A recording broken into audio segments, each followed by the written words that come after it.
Siguro it's about time now to share. Not be neutral, they should always fight for the welfare of the laborers.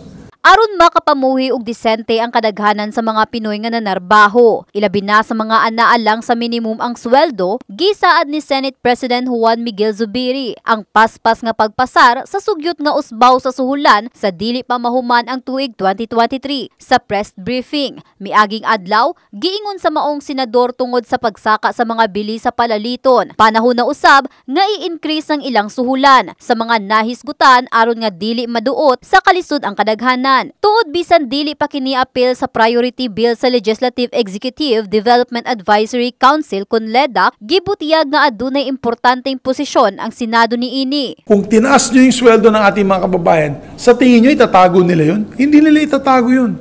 Gagastusin din nila yun.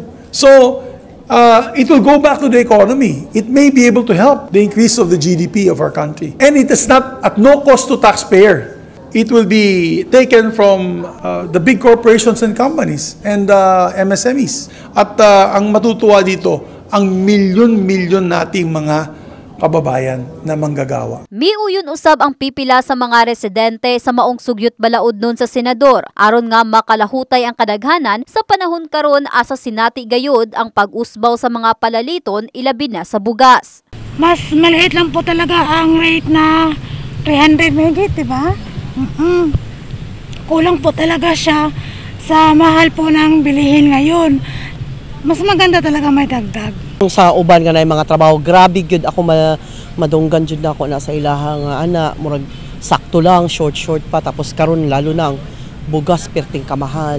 Mo nang dapat ano na gyud ang dagdag sahod na 150. Kaya sa lugi ang negosyo pod karon daga nagsara. So kung mag-increase o dako pod. Pero sa uman nimo di man magkasya. Bugat para sa employer kay hina man ang negosyo karon. Balansi-balansiho na lang sa employer.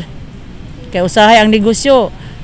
Igo ra pud mabuhi ang employer sa ilahang negosyo kay kinahanglan makasweldo man gyud sila sa tao. Dugang ni Josie, gawa sa aduna kini maayong kontribusyon sa mga empleyado. Dako sab kining impact sa mga employer. Dili na ko kay maintindihan kay nganong sa ibang bansa okay man. Dagko man sweldo dito nganong kaya man nila. Isa ra maguna sa una ang sweldo nga 5,000. Gamay ra man na kaayo. Karon dili na magkasya gyud.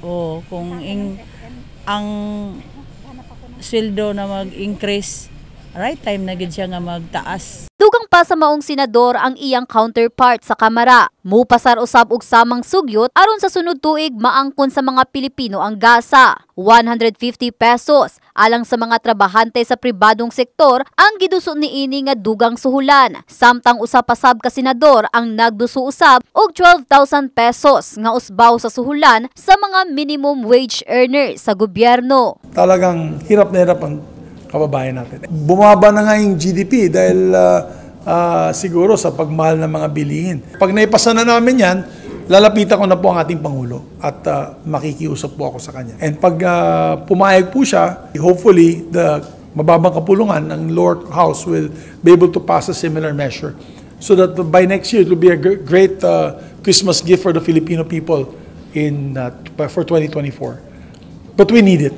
We need it. In the heart of changing lives, kini si Russell Jean Mantile sa Brigada News Gensan, Brigada News.